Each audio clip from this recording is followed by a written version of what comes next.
Halo teman-teman, belanja online makin rame. Tapi, tahukah kamu ada aturan pajak terbaru untuk marketplace?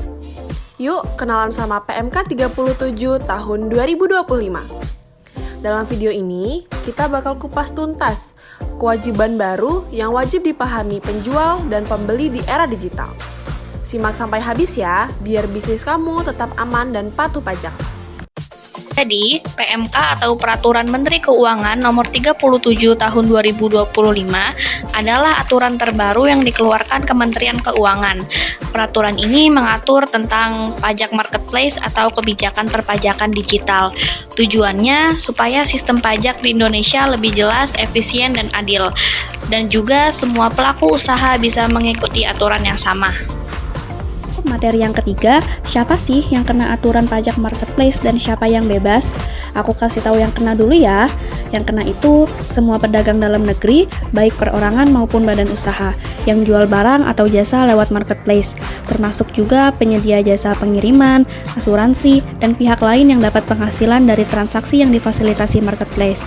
Nah, sekarang yang dikecualikan alias nggak dipungut pajak. Yang pertama, pedagang orang pribadi dengan omset di bawah 500 juta rupiah setahun, asalkan udah ngasih surat pernyataan. Lalu yang kedua, jasa pengiriman atau ekspedisi yang dilakukan perorangan, kayak mitra kurir gitu. Yang ketiga, penjualan pulsa dan kartu perdana. Keempat, penjualan emas atau perhiasan dari pihak yang memproduksi dan dagang emas atau perhiasan. Yang kelima, pengalihan hak atas tanah dan bangunan. Dan yang terakhir, pedagang yang punya surat keterangan bebas pemotongan atau pemungutan pajak. Poin keempat, tarif dan dasar pengenaan. Tarif yang dikenakan dalam PMK nomor 37 tahun 2025 mengikuti ketentuan pajak pertambahan nilai atau PPN. Saat ini, tarif PPN berlaku sebesar 12% dari dasar pengenaan pajak atau DPP. Dasar pengenaan pajak ini umumnya berupa: pertama, harga jual untuk penyerahan barang kena pajak; kedua, penggantian atau imbalan untuk penyerahan jasa kena pajak; ketiga, nilai impor untuk barang impor; dan yang keempat, nilai ekspor untuk ekspor barang kena pajak berwujud maupun tidak berwujud, serta ekspor jasa. Jadi, sederhananya, pajak dihitung dengan mengalihkan tarif 12% dengan nilai transaksi yang menjadi dasar pengenaan. Mekanismenya, yang pertama adalah pemungutan. Saat kita menjual barang atau jasa yang kena PPN, harga jual otomatis ditambahkan pajak. Kedua adalah penyetoran. Uang PPN yang sudah dikumpulkan dari pembeli harus disetorkan ke negara, biasanya lewat e-billing dengan maksimal akhir bulan berikutnya. Ketiga adalah pelaporan. Setelah disetor, kita wajib lapor ke DJP lewat e-faktur atau DJP online. Dari situ bisa kelihatan berapa pajak yang udah dipungut dan bisa dikreditkan. Singkatnya, alurnya seperti ini, dari memungut, menyetor, dan melaporkan.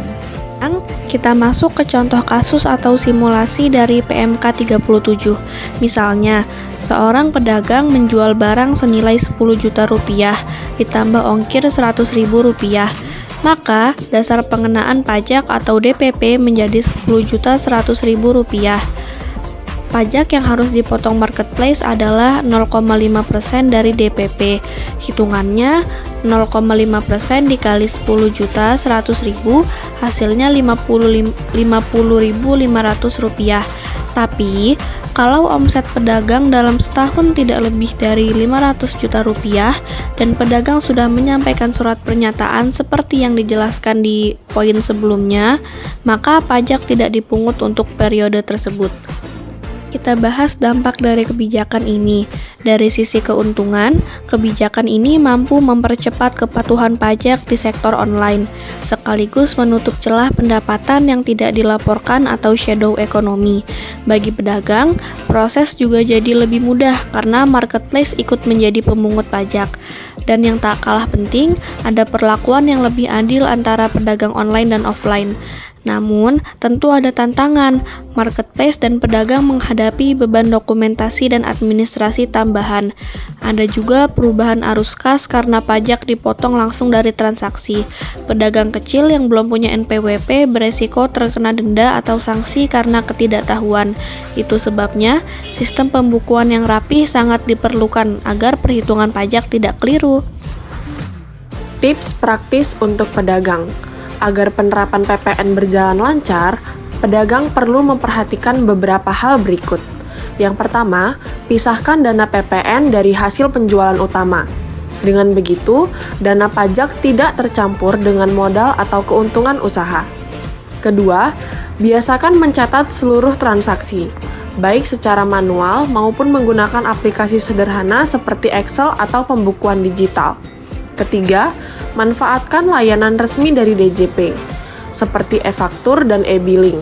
Untuk penyetoran dan pelaporan pajak, setelah terbiasa, proses sebenarnya cukup mudah. Dan yang terakhir, jangan ragu untuk mencari informasi atau konsultasi, baik melalui kantor pelayanan pajak maupun kelas pajak yang disediakan secara daring. Nah, kalau kita bandingkan dengan aturan sebelumnya, yaitu PMK nomor 50 tahun 2022, fokusnya dulu hanya pada PPN untuk transaksi melalui sistem elektronik. Jadi, tugas marketplace saat itu cuma jadi pemungut PPN, khusus untuk pedagang yang sudah dikategorikan sebagai pengusaha kena pajak. Tapi, dengan hadirnya PMK nomor 37 tahun 2025, ada lapisan baru yang ditambahkan. Sekarang, marketplace nggak cuma narik PPN, tapi juga wajib memungut PPh pasal 22 dari setiap transaksi penjualan yang lewat platform mereka. Artinya apa? Pedagang bisa punya dua kewajiban pajak sekaligus. Pertama, PPN kalau dia sudah PKP.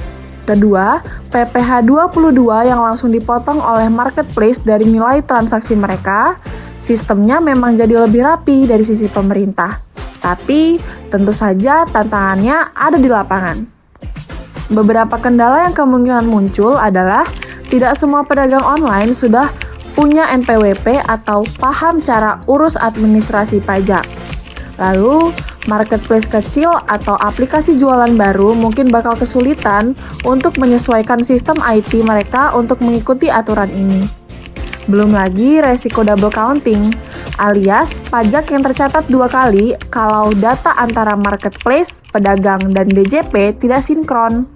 Ditambah lagi ada wilayah abu-abu atau gray area, yaitu transaksi yang terjadi di luar platform resmi, seperti lewat WhatsApp, DM Instagram, atau Facebook Marketplace yang jelas belum bisa dipantau sepenuhnya oleh pajak. Jadi, secara konsep, aturannya makin lengkap, tapi dalam penerapannya tetap butuh sosialisasi dan penyesuaian besar-besaran, baik dari pemerintah, marketplace, maupun para pedagangnya sendiri. Kita lihat ke depan, aturan ini sebenarnya punya misi yang besar. Dengan adanya pemungutan pajak di marketplace, ekonomi digital kita bisa jadi lebih formal, lebih sehat, dan lebih dipercaya.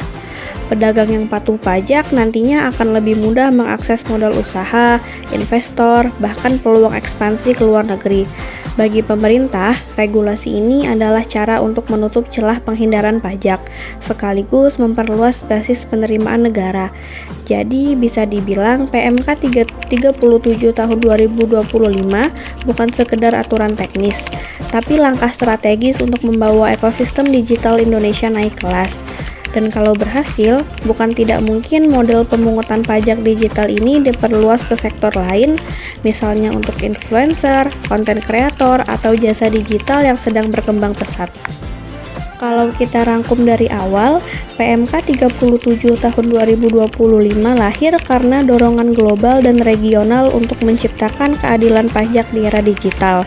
Di dalamnya ada konsep kunci seperti PPh pasal 22, PPMSE, dan mekanisme dokumen administrasi yang jadi dasar pelaksanaannya. Bagi marketplace, aturan ini menambah tanggung jawab besar, mulai dari kesiapan sistem IT, kepatuhan bulanan, sampai risiko hukum kalau lalai. Sementara bagi UMKM, ada dua sisi, bisa mendorong transparansi usaha, tapi juga berpotensi menekan arus kas kalau tidak dipahami dengan baik. Kalau dibandingkan dengan regulasi sebelumnya, PMK 37 menambahkan lapisan baru pemungutan pajak di luar PPN. Tapi tentu ada juga kendala yang mungkin terjadi di lapangan. mulai dari pedagang yang belum punya NPWP sampai potensi double counting data pajak. Namun, dengan edukasi yang tepat dan implementasi yang konsisten, aturan ini punya prospek jangka panjang yang positif, memperkuat ekonomi digital, memperluas basis pajak, dan menciptakan iklim usaha yang lebih sehat. Intinya, PMK 37 tahun 2025 adalah tonggak penting dalam perjalanan pajak digital Indonesia. Jadi, penerapan pajak di marketplace bukan hanya soal aturan baru, tapi juga langkah penting untuk menciptakan sistem perdagangan online yang lebih adil dan transparan. Dengan pemahaman yang tepat dan pembukuan yang rapi, baik pedagang maupun marketplace bisa beradaptasi tanpa hambatan. Mari kita dukung kepatuhan pajak demi pertumbuhan ekonomi digital yang sehat dan berkelanjutan.